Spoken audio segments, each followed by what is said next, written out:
Salmo 113 diz a palavra do Senhor. Louvor a Deus pela sua bondade. Aleluia!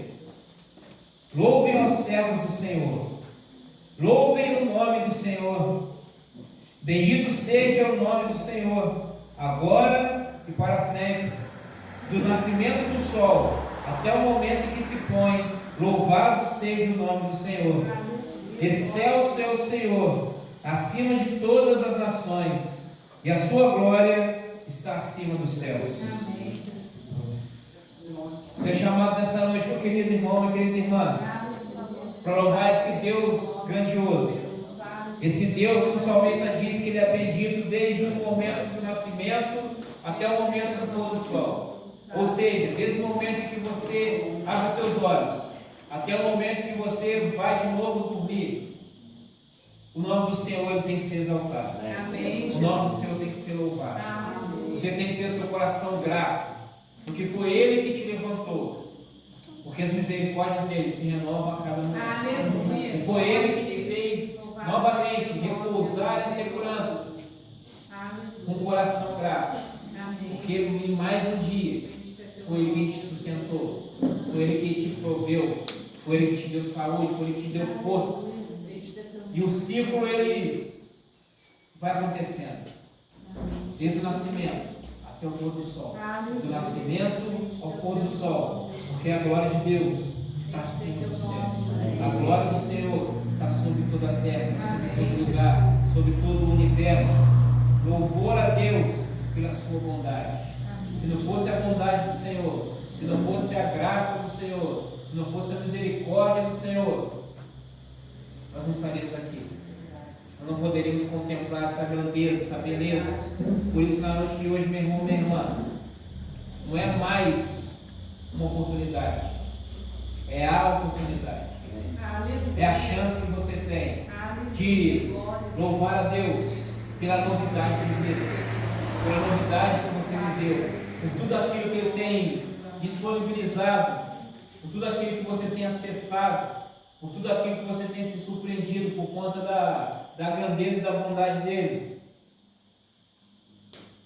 Ele está acima de tudo, acima de todos. Esse é o Deus que eu sigo. Esse é o Deus que você serve. Você está nessa noite diante da presença dele. Aleluia. Da presença desse rei. E aqui eu falo a frase de Abacuque: o Senhor Deus está no seu santo templo. Cale-se diante dele toda a terra. Deus ele se faz presente neste lugar. Deus ele se faz presente nesse tempo. A sua ação nessa noite não é de se calar em silêncio, mas é de reverenciar Ele, é de voltar a sua atenção a Ele, é de voltar os seus olhos para Ele, a sua boca só sair louvores a Ele, porque Ele é o único digno, Ele é o único, Ele é o centro.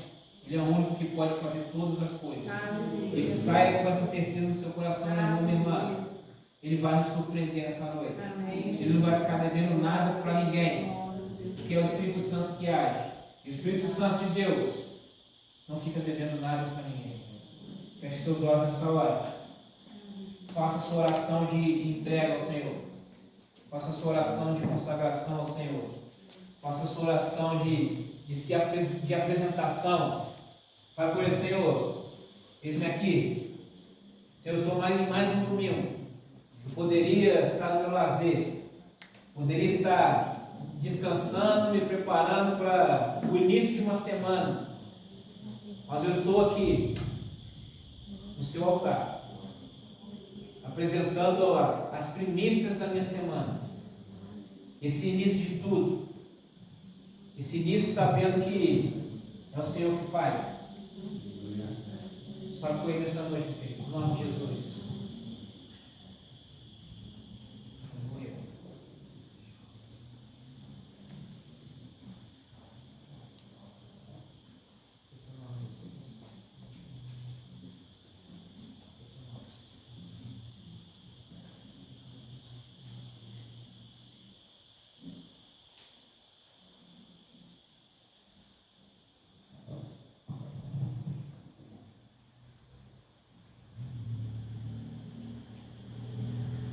Aqui está a tua igreja, Senhor. Aqui está o teu povo. Aqui estão aqueles que irão morar no céu. Aqui estão aqueles que irão herdar a eternidade juntamente contigo, Pai Santo. Aqui estão aqueles, ó Deus, que estão momentaneamente nessa terra, porque nós sabemos que essa pátria não é nossa pátria é a pátria celestial. Mas nós estamos aqui, ó Deus, como representantes do Senhor, como embaixadores do Senhor, como aqueles que o Senhor deu a procuração para representá-lo, falarmos do Teu nome, anunciarmos a mensagem desse reino vindouro, esse reino eterno, sobre a vida de cada um aqui nessa noite, Pai. Repousa sobre nós a sua graça, o seu favor, que o nosso olhar, ó Deus, o olhar dos seus filhos e filhas aqui, Senhor, seja voltado para Ti, que o nosso desejo seja somente o Senhor, que o nosso coração não anseie por mais nada, que o nosso ser não deseje por mais nada além da Sua presença, Senhor, porque a Tua presença é aquilo que nos basta, a Tua presença é aquilo que nos satisfaz, a Tua presença é aquilo que nos preenche. Nós nos apresentamos a Ti, ó Deus, rendidos, ó Pai, prostrados,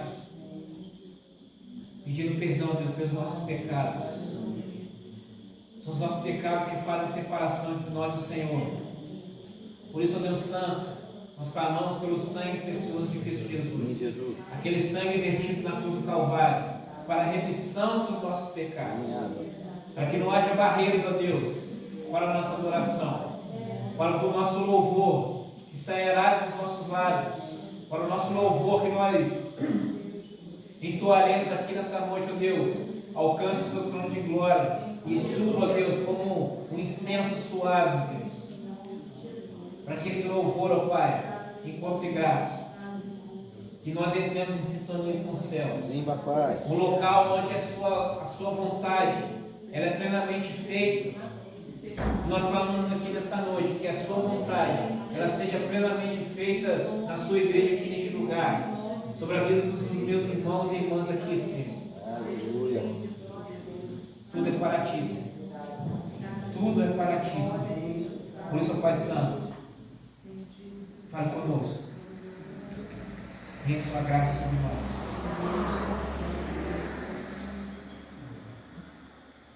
E que o Senhor, Pai, que a nossa adoração, a nossa oferta, ela seja recebida pelo Senhor aqui nessa noite. Recebe, Senhor, a nossa oferta. Recebe, Senhor, daquilo que nós vamos depositar no Teu altar. Não a nós, mas ao Teu nome da glória. Ao Teu nome da toda a glória. A Ti pertence tudo. A Ti pertence agora o louvor, o domínio, para tudo sempre. Aleluia. Louvado seja Deus. Aleluia. Louvado seja Teu nome.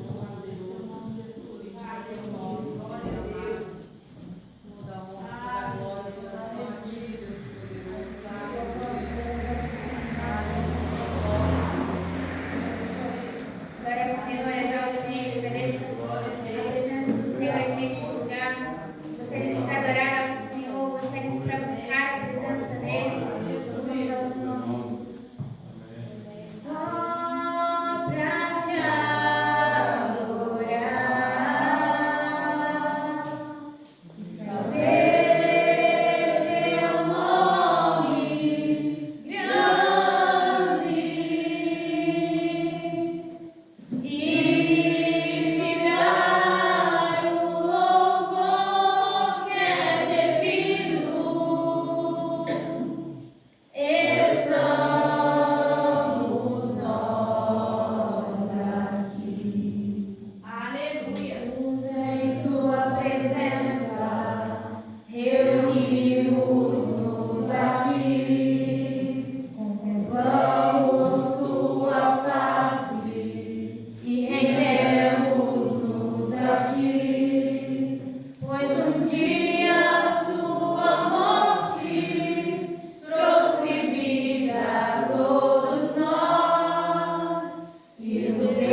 Aleluia. Vamos saber que o Evangelho de João, Glória a Deus, louvado seja o nome.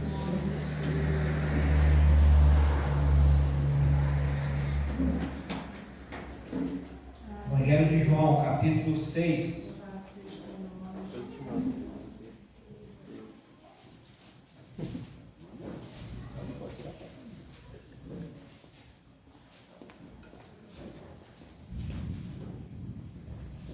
Evangelho de João, capítulo 6.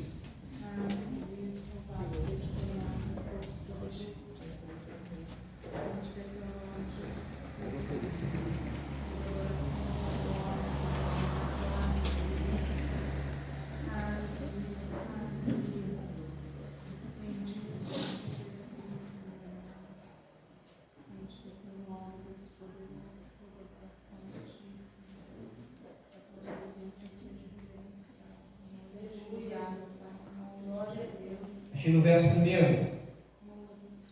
diz a palavra do Senhor. Depois dessas coisas, Jesus atravessou o mar da Galileia, que é o de Tiberíades. Uma grande multidão o seguia, porque tinham visto os sinais que ele fazia na cura dos enfermos. Então Jesus subiu ao monte e sentou-se ali com os seus discípulos. Ora, a Páscoa, festa dos judeus, estava próxima. Então Jesus, erguendo os olhos e vendo que uma grande multidão se aproximava, disse a Filipe: onde compraremos pão para lhes dar de comer? Mas Jesus dizia isso para testá-lo, porque sabia o que estava para fazer. Filipe respondeu: nem mesmo 200 denários de pão seriam suficientes para que cada um recebesse um pedaço.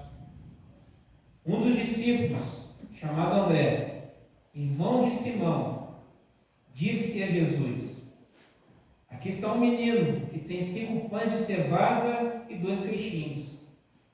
Mas o que é isso para tanta gente? Jesus disse: façam com que todos se assentem no chão. Havia muita relva naquele lugar. Assim, os homens se assentaram, e eram quase 5.000. Então Jesus pegou os pães, e tendo dado graças, distribuiu-os entre eles, e também igualmente os peixes, tanto quanto queriam. E quando já estavam satisfeitos, Jesus disse aos seus discípulos: recolham os pedaços que sobraram, para que nada se perca. Assim, pois, o fizeram, e encheram 12 cestos de pedaços dos 5 pães de cevada que sobraram depois dos que todos tinham comido. Quando as pessoas viram o sinal que Jesus havia feito, disseram: este é verdadeiramente o profeta que devia vir ao mundo. Pai, essa é a sua palavra. Palavra rica, eficaz, palavra verdadeira, palavra da salvação, palavra que nos libertou, palavra que nos limpa. Que nessa noite, mais uma vez, Senhor, a sua palavra produza algo dentro de nós. A tua palavra produza fé dentro de nós. E que nada nem ninguém, Deus, nem mesmo nós mesmos, somos capazes de impedir o teu agir nas nossas vidas. A boa obra que o Senhor iniciou nas nossas vidas. Fale conosco, ó Deus. Nós oramos em nome de Jesus. Amém. Glória a Deus. Pode sentar, os irmãos.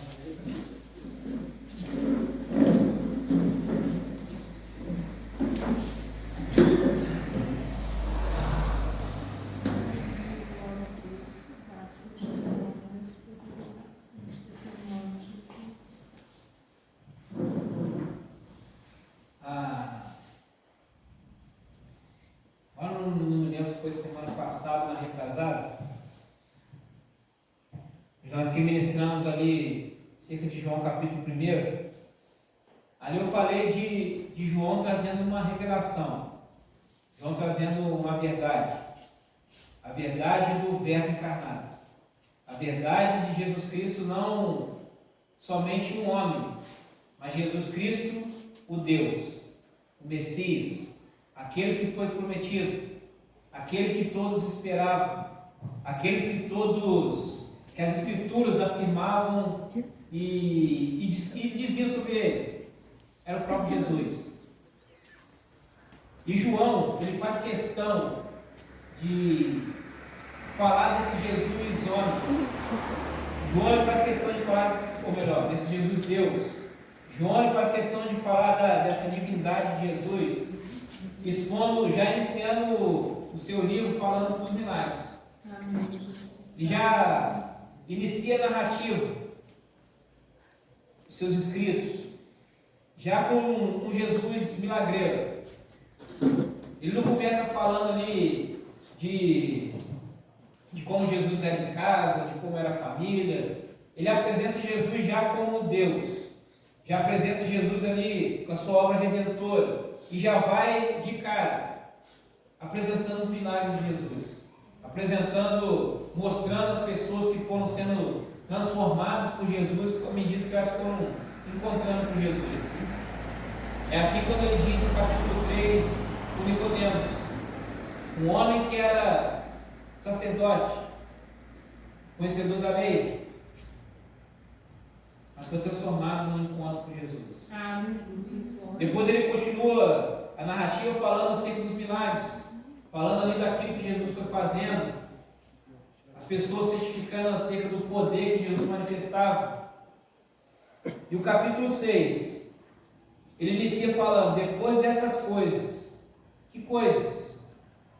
Depois de Jesus andar fazendo milagres, depois de Jesus andar libertando pessoas, depois de Jesus andar transformando vidas que se encontraram com ele, depois de todas essas coisas, João diz que ele atravessou o mar da Galileia, que é o lago de Tiberíades, e parece que as coisas vão se acabar. Quando ele vem naquela grandeza, naquela crescente de milagres, Jesus fazendo milagres, Jesus transformando pessoas, Jesus fazendo coisas grandiosas, e depois ele dá uma desacelerada. Depois disso, Jesus atravessou o mar. Se você parar por aqui, você vai imaginar, agora não vai acontecer mais nada. Agora, Jesus ele vai descansar. Mas Jesus ele sempre nos surpreende. Jesus ele nunca fica cansado. Jesus ele nunca deixa de agir em nosso favor. Jesus ele nunca está longe. A palavra diz, o texto diz que Jesus ele atravessou o mar e se afastou. Parece que Jesus está indo para longe, mas Jesus ele nunca está longe. Jesus ele está sempre perto de nós. Jesus ele está sempre conosco, como ele prometeu. E o texto diz que Jesus ele se afastou, mas uma grande multidão o seguia. E aqui a gente faz a diferença entre o tratamento que a multidão dá para Jesus e o tratamento que os discípulos dão para Jesus. Nós vemos também a diferença que Jesus, de tratamento que Jesus dá para a multidão e a diferença de tratamento que Jesus dá para os discípulos. A multidão seguia Jesus por quê? Porque eles viram sinais. A multidão seguia Jesus porque eles viram os milagres. A multidão não estava preocupada em saber quem era Jesus. A multidão não estava preocupada com o ensino de Jesus. A multidão não estava preocupada com a natureza do ser de Jesus. A multidão estava preocupada com os milagres. A multidão queria milagre. A multidão queria sinal. Nós não servimos a Jesus por conta dos sinais. Nós não servimos a Jesus por conta dos milagres. Nós não servimos a Jesus por conta de algo que Ele possa fazer em nosso benefício. Por isso nós não somos mais multidão. Nós éramos multidão. Nós também fomos atraídos pelos sinais. Nós também fomos atraídos pelos milagres. Mas nós deixamos de ser multidão, nos tornamos discípulos. O discípulo, ele continua seguindo Jesus, mesmo que Jesus não faça milagre. O discípulo continua servindo Jesus, mesmo que não apareça sinal nenhum. O discípulo permanece servindo a Jesus, mesmo que Jesus não fale nada, mesmo que ele permaneça em silêncio. Se durante 10 anos da nossa vida Jesus não falar nada, se durante 10 anos da nossa vida Jesus não se manifestar em nada, se durante 10 anos da nossa vida Jesus não promover nenhum milagre no meio de nós permaneceremos, porque nós somos discípulos. Amém, Jesus. Amém. O discípulo, para o discípulo, apenas a presença do mestre é suficiente. Amém. Para o discípulo, apenas a companhia do mestre é suficiente. Amém. Glória. E é por isso que Jesus trata de maneira diferenciada a multidão e o discípulo. A multidão só quer milagre, então vamos fazer só milagre. Mas quando você está com Jesus, na condição de discípulo, Ele está ali para te passar um legado, Ele está ali para te dar um ensinamento, Ele está ali para que a obra dele continue através das suas mãos. Amém. É por isso que o tratamento é diferenciado. A multidão seguia Jesus por conta, verso 2, uma grande multidão seguia porque tinham visto os sinais que ele fazia na cura dos enfermos. Verso 3, então Jesus subiu ao monte e assentou-se ali com seus discípulos. Jesus subiu ao monte, Jesus foi ao secreto, Jesus foi à intimidade, não com a multidão, com os discípulos. Se você é um discípulo de Jesus, você tem o privilégio de ir ao secreto com o Senhor. Se você é um discípulo de Jesus, você tem o privilégio de ter um particular com Ele. E no particular, você fala coisas que você não fala para a multidão. No particular, você revela segredos que você não revela para a multidão. No particular, você fala planos, projetos que você não fala para a multidão. É aí que começa a diferença do tratamento. É aí que começa a diferença nas relações. Ser discípulo é você ser um participante. Ser discípulo é você ser um agente. Ser discípulo é você ser um cooperador. E a palavra diz que Jesus se assentou ali com os discípulos, no monte, no reservado. Jesus olhou aquela multidão. Jesus olhou para aquelas pessoas. E o verso 6 diz que eles viam aquela grande multidão. Eles ficaram ali temerosos. Eles ficaram com medo. A multidão impressionava. Mas o verso 6 diz: mas Jesus dizia isso para testá-lo, porque sabia o que estava para fazer. Amém, Jesus. Amém. Filipe ele veio com questionamento. Filipe veio com um problema. Jesus meio que entrou na conversa do Filipe, parecendo ali, dando a entender que ele também estava preocupado, dando a entender também ali que ele estava perdido, foi pego de surpresa. Mas Jesus sabia exatamente o que ele estava para fazer. Existem momentos na nossa vida que a gente acha que Jesus ele perdeu a rédea da situação. Existem momentos na nossa vida que a gente acha que Jesus ele foi pego de surpresa. Existem momentos na nossa vida que a gente acha que Jesus ele está planejando um plano B. Mas Jesus ele sabe exatamente o que ele vai fazer. Amém. Jesus ele não perdeu o controle em hora nenhuma. Jesus não partiu para um plano B porque Jesus não tem plano B. Aquilo que Jesus ele colocou como decreto, como plano, é aquilo, pronto, e acabou. Jesus não é pego de surpresa. Jesus ele sabe exatamente o que ele está por fazer. Parece que as coisas são igual soltar pipa meio-dia.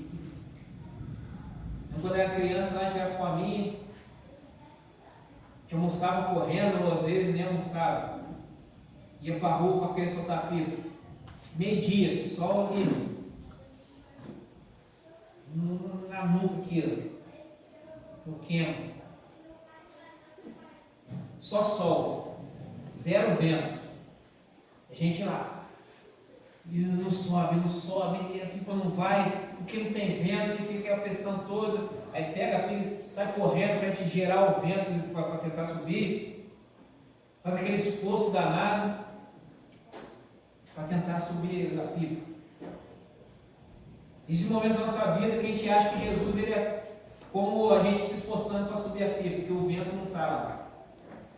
A gente acha que Jesus ele se afastou, Jesus foi dormir, a gente está em pecado, Jesus não está mais orando por nós.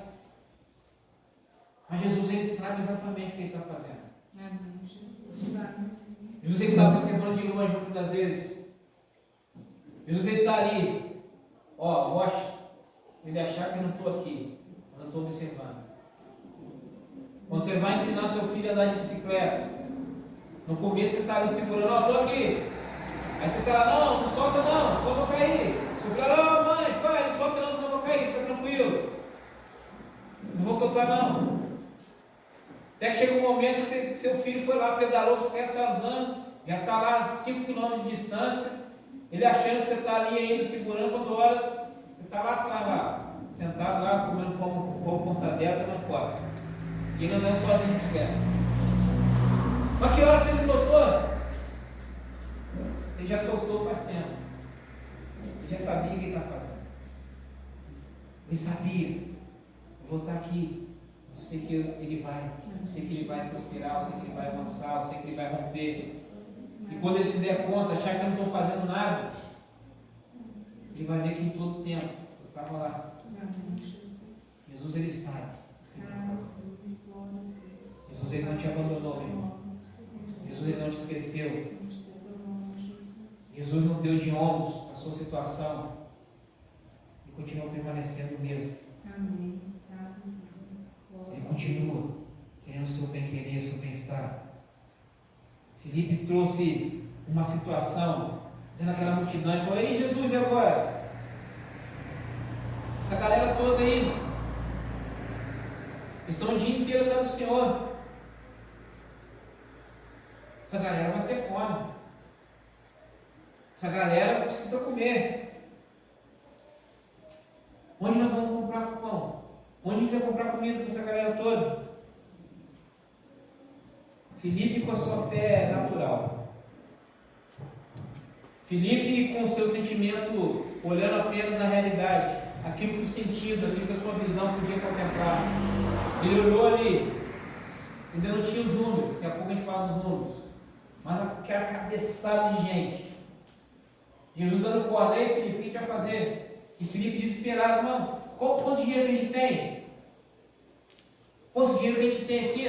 Não vai dar nenhum pedaço para cada um. E agora, o que a gente faz, Jesus? A fé natural. A fé que é baseada nos nossos sentidos. A fé que tem um limite. O limite do natural. Mas a fé do tipo de Deus é uma fé sobrenatural. O natural olha a limitação. O natural olha a escassez. Mas o sobrenatural, ele olha o Deus que é o provedor. Amém. O sobrenatural, ele olha a realidade, não dá, mas pela fé. Eu creio no Deus supridor de todas as coisas. E nós vamos avançar. Quando nós vemos a história de diversas igrejas, posso colocar aqui de praticamente 100% das igrejas de verdade. A gente vai cair no momento onde todo mundo diz: mas para começar essa obra, ou para ampliar essa obra, a gente não tinha recursos, não tinha possibilidades, faltava mão de obra, faltava dinheiro, faltava material, faltava isso. Mas pela fé aconteceu. Pela fé prosperou. Pela fé avançou. Pela fé os recursos vieram. Pela fé Deus colocou as pessoas para nos auxiliar. Vieram os obreiros. Pela fé. natural viu, não dá. O natural bateu o martelo, não dá. Mas a fé do tipo de Deus, a fé sobrenatural, ela diz, dá. Amém, Jesus. Nós vamos. Amém. Nós temos uma palavra. Nós vamos caminhar debaixo dessa palavra. E nós vamos vencer. Amém, Jesus. Se é Deus que está dando a direção, se é Deus que está dando a orientação, se a palavra vem dele, a ordem vem dele, nós vamos crer que os recursos também virão dele. Ele sabe o que ele faz. Uma igreja, uma vida com Deus, ela não é uma vida que se resume ao natural. Verdade, Jesus. É um sobrenatural, sim. Aleluia. Glória a Deus. Filipe estava no natural, mas aí o verso 8 diz que um dos discípulos, chamado André, irmão de Simão Pedro, ele chega com um menino, uma criança. Ele vai lá e diz: Senhor, está aqui um menino, e ele tem 5 pães de cevada e 2 peixinhos. Ele dizer que o pão é de cevada e falar que eram peixinhos, não é à toa. Geralmente, quando ele fala no diminutivo, você está querendo colocar aquela coisa como algo secundário, ou de segunda qualidade, ou menor. Você vai sempre menosprezando. Você coloca no diminutivo, geralmente você está menosprezando. Por exemplo, toda vez que joga Vasco e Fluminense, a Força Jovem canta para Yang Flu. Yang Flu, pequenininha, sua torcida cabe dentro de um fusquinha. Diminuindo a torcida pequena. Você não chega nem aos pés do nosso. Você está aí fazendo barulho aí, você está diminuindo. Sempre você coloca, geralmente, no diminutivo, você está diminuindo. O diminutivo está diminuindo, óbvio. Você está menosprezando, colocando isso, nossa, não presta nada. É algo de segunda classe. Ele fala: ó, esse menino tem 2 peixinhos. É um peixe de segunda qualidade. É um peixe que não é tão bom. É um peixe que você tem que botar para você enganar, para poder descer bem. Você tem que botar mais sal, botar um tempero mais sofisticado aqui para poder descer, porque ele não é maneiro não. E os 5 pães? Ele diz 5 pães de cevada. Por que ele faz questão de dizer que é de cevada? Porque naquele tempo o pão de cevada era o pão que se dava para alimentar a criação, os porcos. A cevada era um cereal de segunda qualidade. O pão bom era o pão de trigo. A cevada era de segunda qualidade. E aqui diz que o menino tem 5 pães de cevada, que é de segunda qualidade, e 2 peixinhos. Provavelmente um peixinho ali que já não era tão bom. A mãe do menino deu aquela temperada boa para poder descer, para comer com pão de cevada, que também não era aquelas maravilhas. Não temos grandes coisas. Nós temos uma multidão. Nós temos um peixe que não é tão bom. Nós temos um pão que não é tão bom.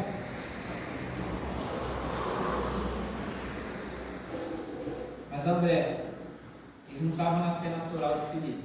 Amém, Jesus. André viu a realidade. Temos uma multidão. Temos poucos recursos.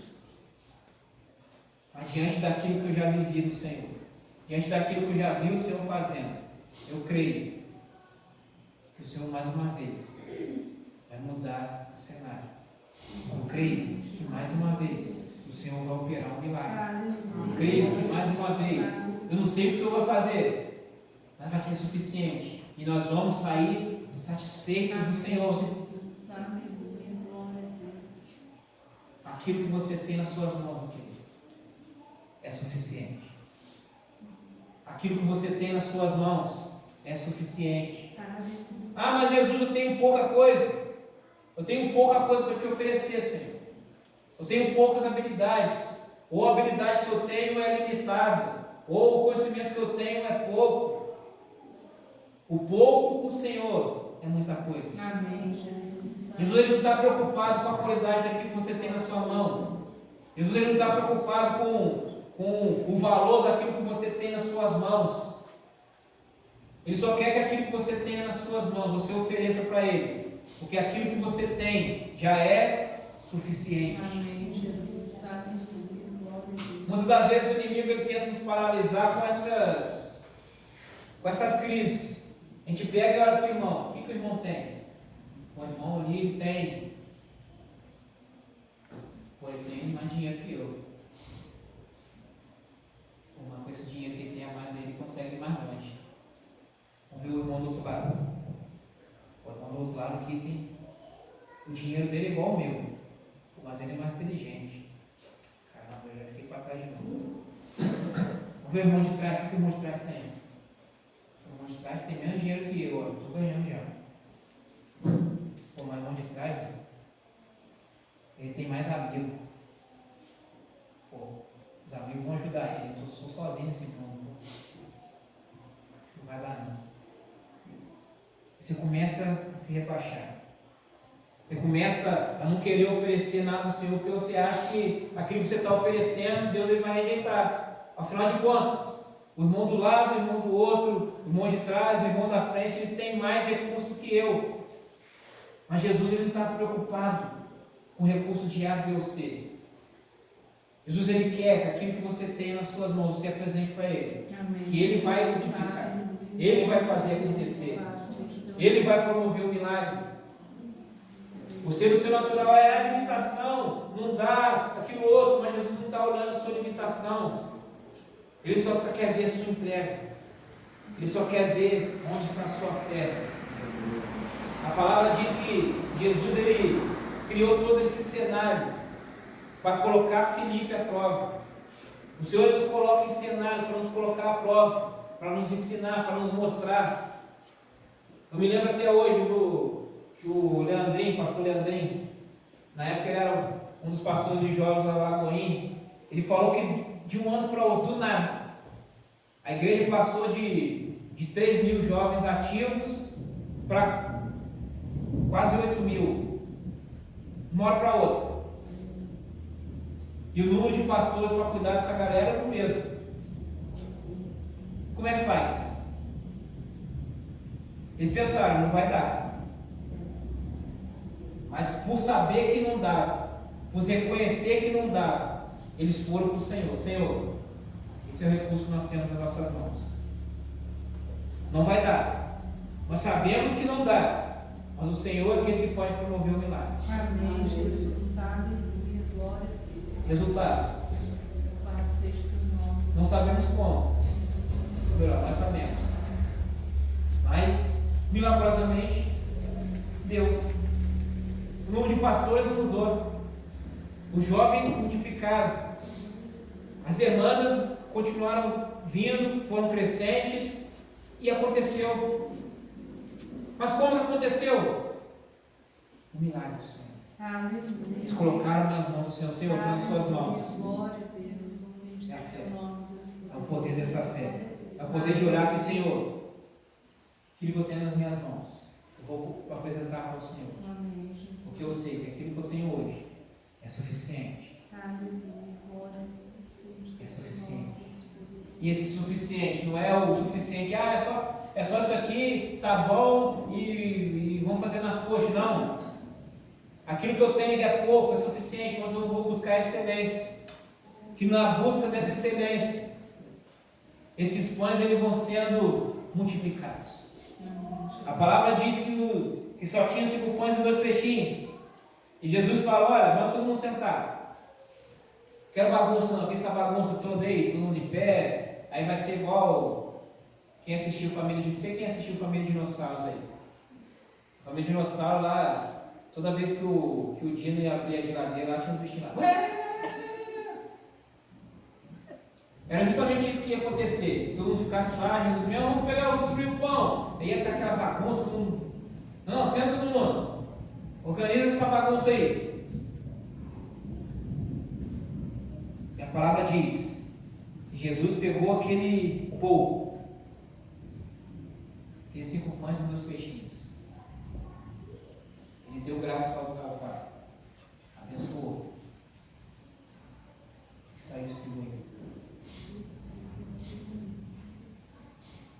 A palavra diz que tinham 5.000 homens. 5.000 homens porque crianças e mulheres não eram contados. Se estima que eram por volta de 20.000 pessoas. Aí você entende o desespero dos discípulos. Aí você entende o momento de racionalidade de Filipe, fala, não vai dar. O dinheiro que a gente tem não dá para 20.000 cabeças. Não tem como.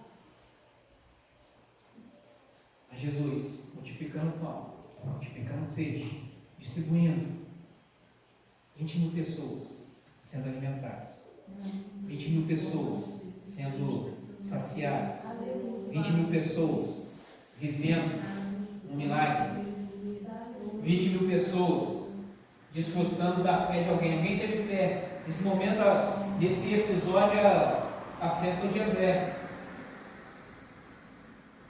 André teve fé. Aquelas 20.000 pessoas foram no reboque da fé de André. Desfrutaram daquilo que André creu. Desfrutaram daquilo que aquele menino também creu. Imagina se fosse você. Ô menino, aqui ó. A gente tem que alimentar essa galera toda aí. Só você que tem comida. Dá aqui a comida que você trouxe que a gente vai dividir com todo mundo. Você olha. Não. Isso que se vira. Eu me preparei. Eu sabia que eu ia ficar muito tempo fora de casa. Eu sabia que eu poderia sentir fome no meio do caminho. Eu trouxe aqui meu lanche. Eles não trouxeram porque eles não quiseram. Não, aquele menino também. Eu tenho fé. Que se eu colocar aquilo que eu tenho nas mãos do Senhor, aquilo que é meu nas mãos do Senhor, para abençoar pessoas, eu não somente vou abençoar as pessoas, mas também nada vai me faltar. Aquele menino entendeu o que é semear. Aquele menino entendeu a lei da semeadura. Eu estou aqui semeando para que nada me falte. O reter, ele não traz riqueza, não traz prosperidade. O reter não traz multiplicação. Se o reter fosse bom, na parábola dos talentos, aquele homem que enterrou seu talento, ele ia ser elogiado pelo Senhor. Mas pelo contrário, ele foi repreendido, porque ele reteve, enquanto os outros investiram, foram para a multiplicação, semearam. Aquele menino entendeu a lei da semeadura, teve fé. André entendeu que Jesus poderia fazer grandes coisas, agiu em fé. As pessoas foram no reboque da fé de André, da fé do menino. E 20.000 pessoas ficaram satisfeitas. Verso 12 diz: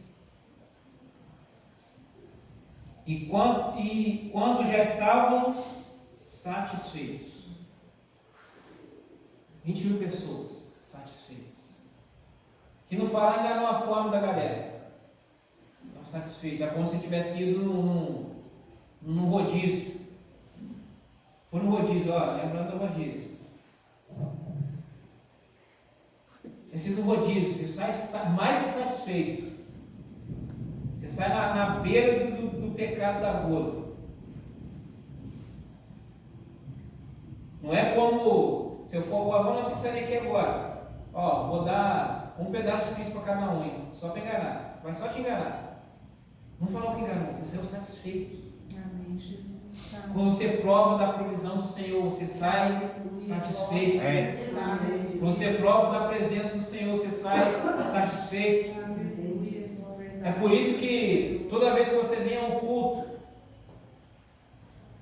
você nunca sai do culto e fala, nossa, não devia nem ter vindo. Muitas das vezes você não quer vir. Muitas vezes você cara, eu estou cansado, estou com sono, estou sem vontade. Aí você fica aquela luta de sair, mas eu vou. Quando você vem, você não, depois de terminar, você não ficar em casa. Vou falar igual o Charles falava, é melhor ter o meu filho do Pelé.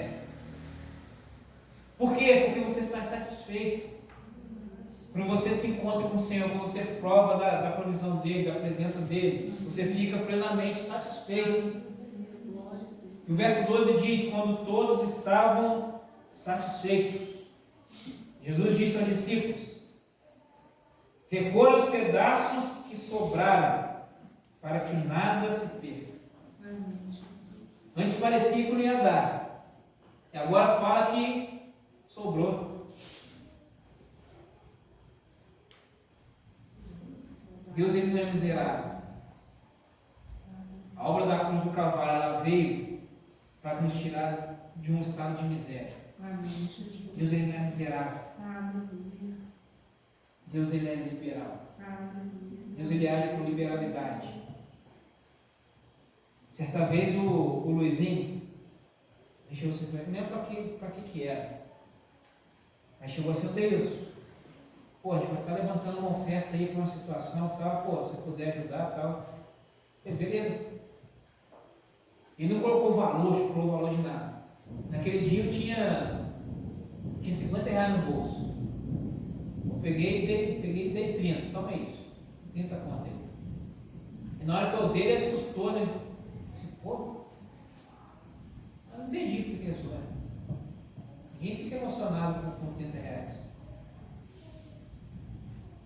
Com vários 30, aí você pode ficar, mas com 30 você fica emocionado. Aí depois eu soube que eu pedi para outras pessoas, todo mundo lá, cada um deu lá. Deu 5, deu 10, deu 2. E o irmão falou lá: pô, Deus é meio exagerado, né? Para que você não deu só uma mixariazinha, o cara vem com 30 conto, para que isso tudo? Porque eu entendi, tinha que ser liberado. Ah, Deus, então dá uns 50 então. Calma aí, tinha coisa para fazer também. Eu estou vendo, foi uma extensão. Mas eu tinha 50 contas, pô, eu dou 30. Se eu tivesse 100, podia dar 50. Se eu tivesse 20, daria 10. Naquele dia, aquilo que eu tinha, eu dei a porção que eu tinha. Não importando o valor, mas Deus olhou o quê? A liberalidade. Provavelmente teve gente que deu 5, mas poderia ter dado também 30, poderia ter dado 50, poderia ter dado 100. Mas eu aprendi com meu Deus que eu não sou miserável. Aquilo que eu tenho, à medida do momento, sem fazer loucuras. Estou falando aqui para depois no final falar: agora vem aqui, de agora você entendeu liberalidade, traga a sua oferta, você mostrar para Deus que você é liberal. Não estou falando isso. Não vou cantar musiquinha lá, quem tem 100 vem cá para frente, quem tem 10 vai lá para trás. Estou dizendo que você aprendeu um princípio. Assim como Deus, ele é liberal, nós aprendemos com o Senhor. Deus requer de nós liberalidade. É o exemplo que nós demos aqui ano passado na oferta missionária. Com todos os anos, desde esses anos que eu estou caminhando juntamente com vocês, todos os anos nós somos exemplo. Chega a oferta missionária, alvo de Gero Passo. Vamos botar aqui um valor que eu nunca lembro, vamos botar aqui um valor. Gero Passo, alvo, R$1.500. Queluz, 300. União, 300. Aí sai o resultado. Alvo de Queluz, 300. Quanto que Queluz arrecadou? 301. Gero Passo, alvo, 1.500. Quanto que arrecadou? 1.700. União, alvo, 300. Quanto que arrecadou? 1.200. O que isso expressa? O que isso mostra? Um povo que entendeu o que é ser liberado. Um povo que entendeu: não, eu sou um financiador do reino de Deus. Tem que me liberar. Tem que ofertar. Eu entendo a urgência da pregação. Eu entendo a urgência da obra do reino de Deus. Então eu sou um financiador. Deus me deu recursos para financiar, então eu vou financiar. Isso é compreender, isso é liberar. Isso é ser como Deus, não ser miserável. Ele diz que aquilo que sobrou, eles recolheram aquilo que sobrou. Ele diz para que nada se perca. Deus também não trabalha com desperdício. Nós arrecadamos muito. Arrecadar muito mês que vem de novo. Então vamos esbanjar? Não esbanjar nada. Não tem que esbanjar nada. Deus é contra o desperdício. Tudo que Deus faz é com propósito. Temos que ser ali precisos nos recursos, precisos naquilo que está vindo nas nossas mãos. E a palavra diz que sobraram 12 cestos. 12 cestos. E sempre quando aparece algum número, a gente tem que desconfiar. Por que ele falou 12 cestos? Porque ele fez questão de falar que sobraram 12 cestos. Ele podia falar, sobraram, existiram alguns cestos. Ou encheram muitos cestos. Mas ele fez questão de dizer que foram 12 cestos que sobraram. Por que 12?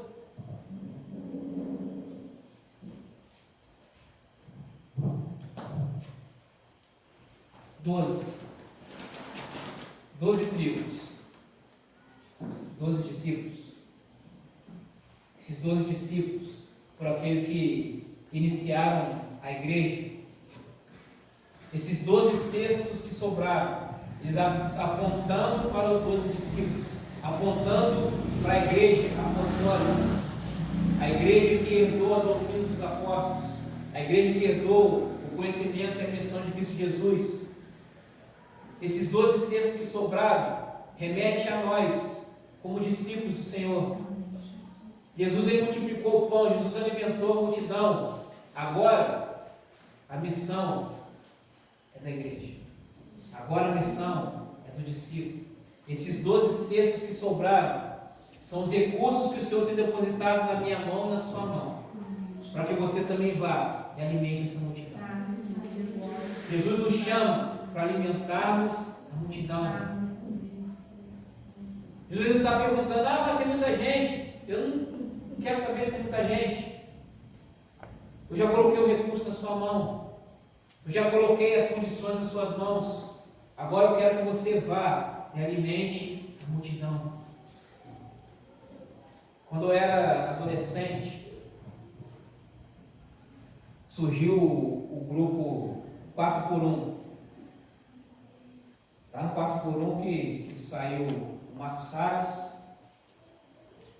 saiu o Emerson Pinheiro, que é o marido da Fernanda Brum. Eles tinham essa canção, 5 pães e 2 peixinhos.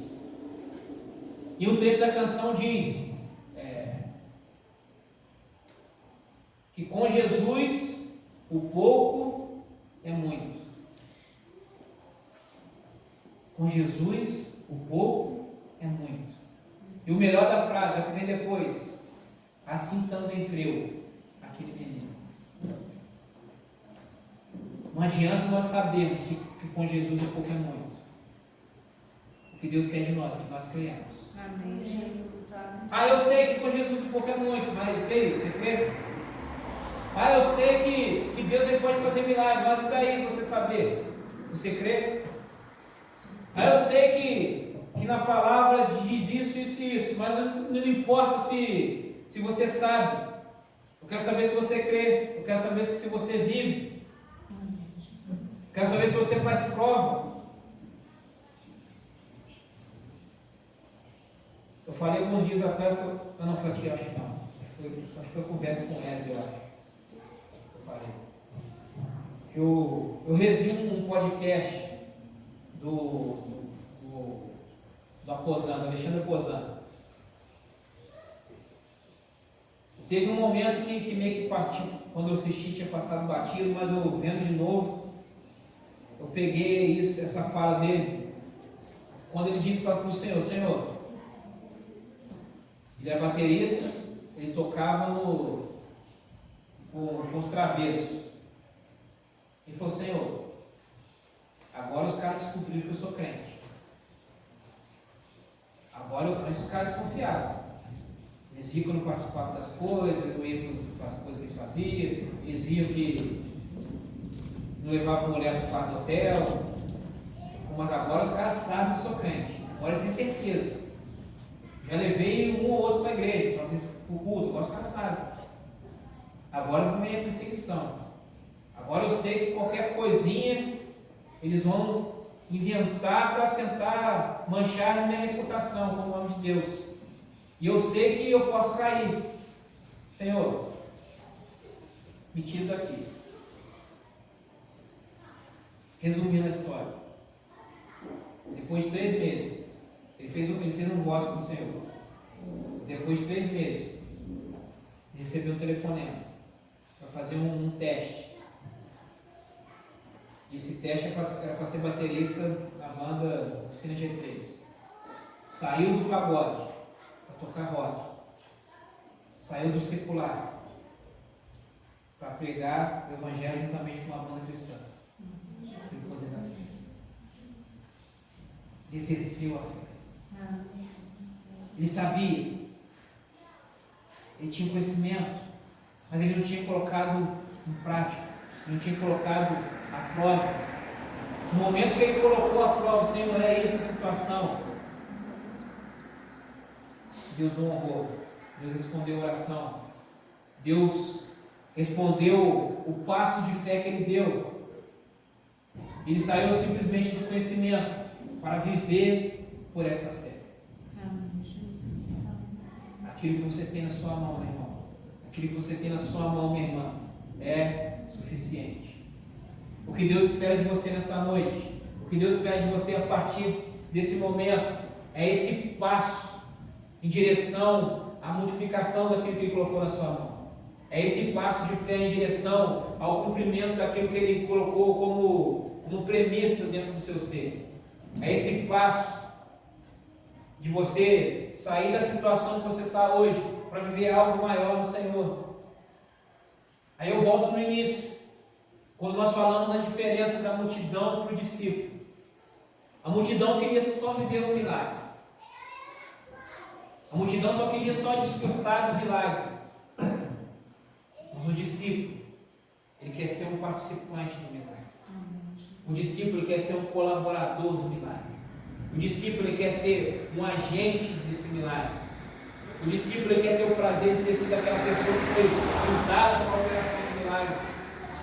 Que prazer que é em nós sermos usados por Deus para alguma coisa. Você chegar e fazer uma oração e aquela pessoa ser curada. Você chegar e fazer uma oração e aquela pessoa que estava sentindo uma opressão do maligno, ela ser livre. Ou de você agir num ato de generosidade, você sentir o seu coração uma coisa ali, aleatória. Estou com o coração de dar um presente para aquele irmão lá. Mas por quê? Só porque eu não sei, porque deu vontade. Você chegar lá para dar esse presente, você vê que você foi usado pelo Senhor, porque naquele dia era o aniversário dele, ninguém sabia, ninguém apareceu lá. Ou você lá, nossa, estou sentindo o coração de levar um alimento para aquele irmão, você chega lá e não sabia, mas aquele irmão está passando uma necessidade, e você foi a resposta. O prazer que é, não somente ser recebido do milagre, desfrutar do milagre, mas mais prazeroso é você ser agente desse milagre. É você ser aquele que o Senhor olhou no céu e falou: eu vou te usar. É você. Existe alguém orando, existe alguém clamando, existe alguém desesperado. É com você. É você que eu vou usar para ser essa resposta. É você que eu vou usar para ser essa pessoa que vai dar o auxílio. É você que eu vou usar para ser essa mão amiga. Discípulo. Aquilo que você tem nas mãos é suficiente. Aquilo que você tem nas mãos é suficiente. Creia nisso, meu irmão. Creia nisso, meu irmão. Você não precisa se comparar com ninguém. Você não precisa olhar para ninguém. A única vez que você tem que olhar para alguém é para se inspirar. Para isso você pode olhar para alguém. Aí você pode se comparar com alguém. Para você se inspirar. Mas nunca para você olhar aquilo que ele tem, aquilo que você tem e ficar, vixe, cabisbaixo. Mas para te impulsionar. Te impulsionar a ir além. Te impulsionar a viver coisas grandiosas. Te impulsionar a viver os milagres. Te impulsionar a participar dos milagres. Jesus nos chama para essa participação. Jesus nos chama para isso nesse tempo. Jesus nos chama, nos deu essa responsabilidade, esse legado. Você tem esse recurso, você tem esse cesto com esses pães nessas suas mãos. Agora vá e alimente a multidão. Agora vá. E assim como você foi saciado, leve essa palavra que vai saciar também outras pessoas. Amém, Jesus. Se coloque de pé, meu querido. Se coloque de pé, vamos orar.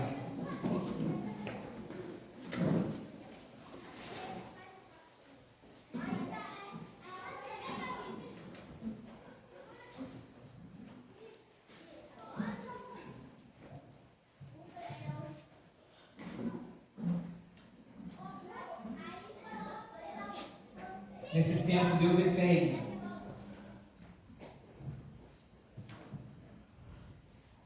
agora eu falo especificamente para nós, como igreja, especificamente aqui em União.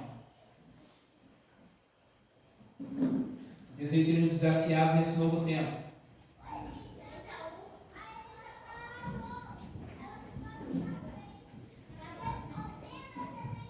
Nós buscarmos uma nova realidade. Estou aqui pensando no que eu vou falar. Como eu vou falar. Mas como assim olharmos para uma nova realidade? Assim como o povo de Deus, quando ele saiu do Egito, rumo à terra prometida. Aquela geração, ela não herdou a terra prometida porque eles não mudaram a mentalidade. Deus tem um desafio para nós nesse tempo, nessa mudança de mentalidade. Deus ele tem uma terra prometida para nós. Que terra prometida é essa, Deus? A Nova Jerusalém? Não estou falando da Nova Jerusalém. Estou falando de desafios como igreja. De crescimento. Não somente de número de pessoas. Mas estou falando do crescimento espiritual. Também, do rompimento espiritual, da mudança de mentalidade no serviço.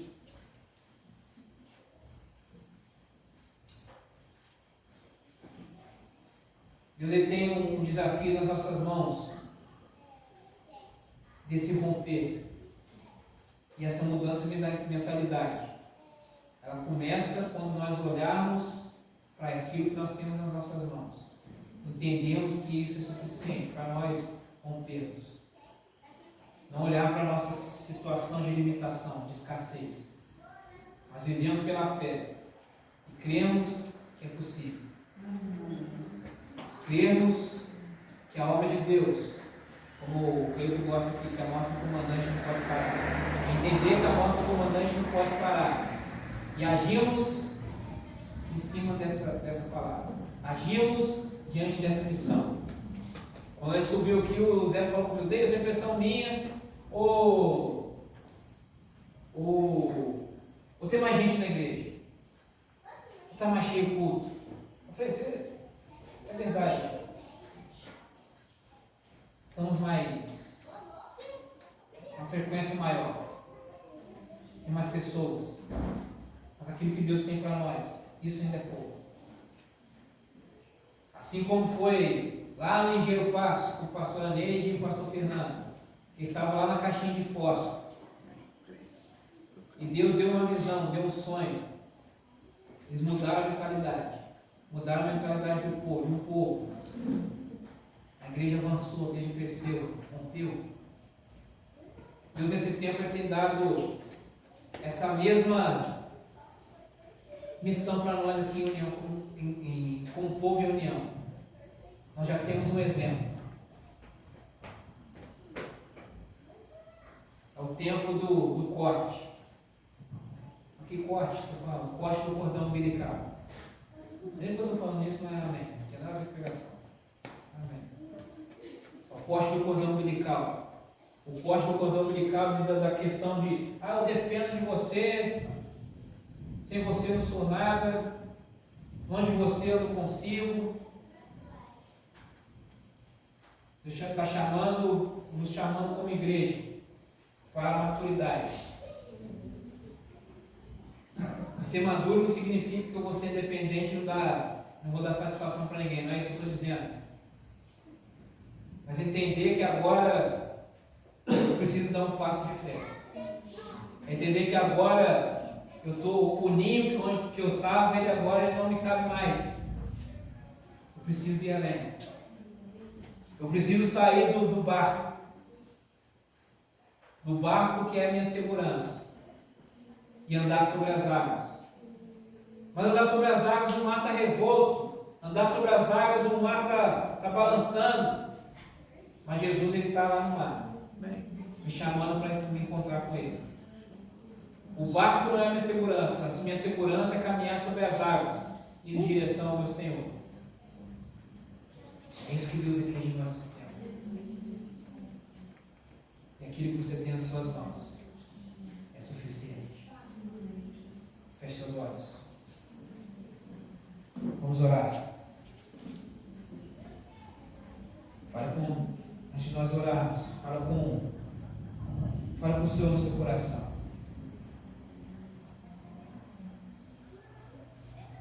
Fala com o seu interior. Aquilo que você tem nas mãos. E você nunca pensou isso. O que eu tenho na mão?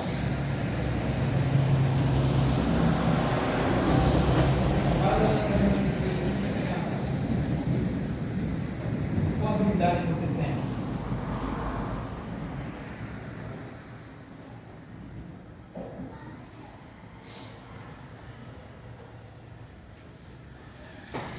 Às vezes tudo que você tem é um sonho. Deus ele vai trabalhar em cima desse sonho. Às vezes o que você tem é só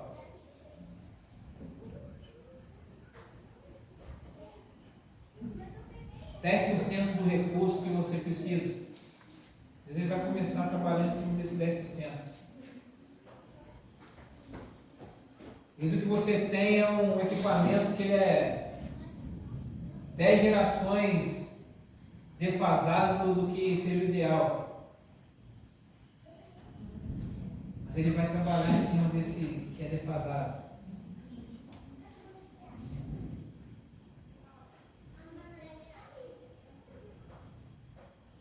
Aquilo que você tem é suficiente.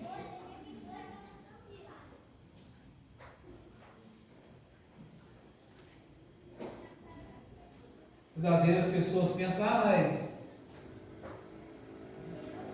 ele está aí na frente pegando, é fácil falar, jogar com a galera. Realmente é mais fácil. Realmente é mais fácil para quem está aqui, como eu, na posição de pegador, com o microfone na mão. Realmente para mim é mais fácil pegar e falar palavras ao vento, jogar a responsabilidade para vocês, e só falar por falar. Mas eu falo por mim e falo para aqueles que levam o Evangelho com responsabilidade. Antes de nós ministrarmos a palavra ela passou por nós. Se a palavra era uma exortação, a exortação primeiro passou para aquele que está pregando antes. Se a palavra é um encorajamento, essa palavra antes quando foi ministrada naquele que está trazendo a palavra. Se a palavra foi uma palavra que incentiva a fé, essa palavra também passou primeiro para aquele que está ministrando aqui antes. Aquilo que eu estou falando, estou incentivando, estou ministrando sobre sua vida nessa noite, meu querido, ela foi uma ministração do Senhor sobre a minha vida antes. Desafios que o Senhor colocou no meu coração, porque eu pensei, eu também, na limitação humana, eu falei, Deus, não tem como. Ficaram lá esquecidos, jogados. Mas Deus me levantou, me deu o sacode para sair do natural. para pisar no mar, para dar o passo de fé. É por isso que eu digo, meu querido, você não está sozinho nessa. Você não está sozinho nessa.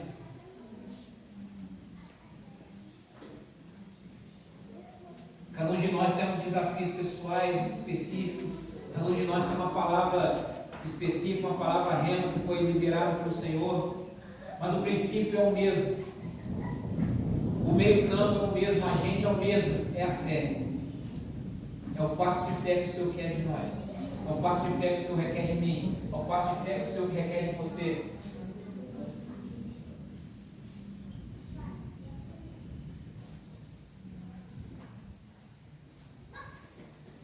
Aqui está a sua igreja, Jesus. Aqui está seu povo. Aqui estão seus filhos. Nós olhamos para as nossas mãos nessa hora. E nós não olhamos mais a escassez. Nós não olhamos mais as limitações. Nós não andamos mais debaixo de uma incredulidade. Nós olhamos para as nossas mãos agora, Pai. Compreendemos e sabemos que é suficiente. Aquilo que o Senhor colocou nas nossas mãos nesse tempo, nós cremos que é suficiente para o início de um milagre, para o início de uma transformação, para o início de um novo tempo, para o início de vivermos uma nova realidade, para o início de uma mudança, ó Deus, de mentalidade, para o início, ó Deus, de um pensar como o Senhor pensa, para uma renovação de mente, para vivermos, ó Deus, aquilo que nós nunca vivemos. Nós cremos, ó Deus, nós cremos, ó Pai, que aquilo que tem sido ministrado há de ser confirmado. Se ainda existe, ó Deus, alguém, ó Pai, nessa noite que ainda tenha dúvidas acerca daquilo que está sendo dito, acerca daquilo que está sendo falado, Pai.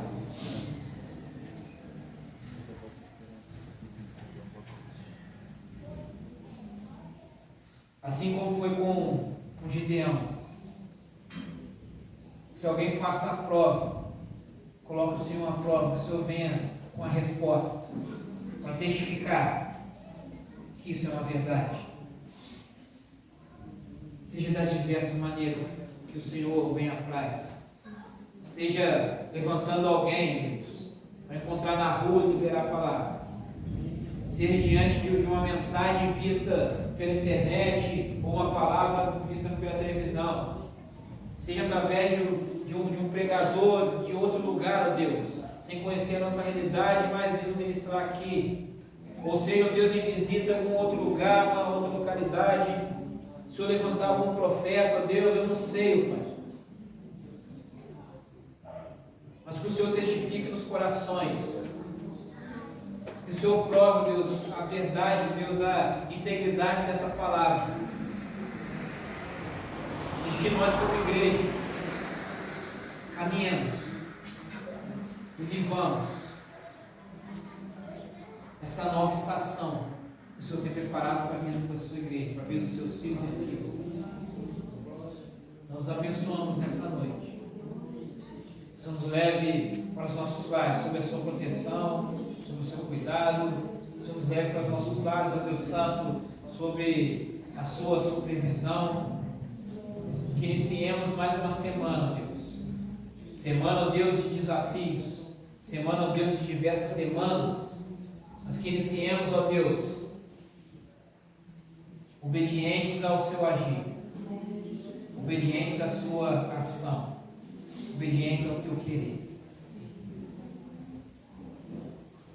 Nós te agradecemos por tudo que o Senhor tem feito e por tudo que o Senhor há de fazer por nós através de nós. Que teu Espírito seja aquele a nos guiar nessa semana, que nós retornemos na próxima quinta-feira, certos de que nós viveremos mais, certos de que nós seremos mais uma vez saciados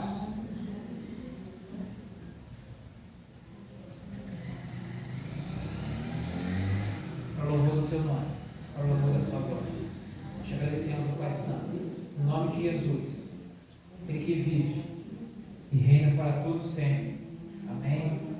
Louvado seja o nome do Senhor. Deus te abençoe, meu irmão, minha irmã.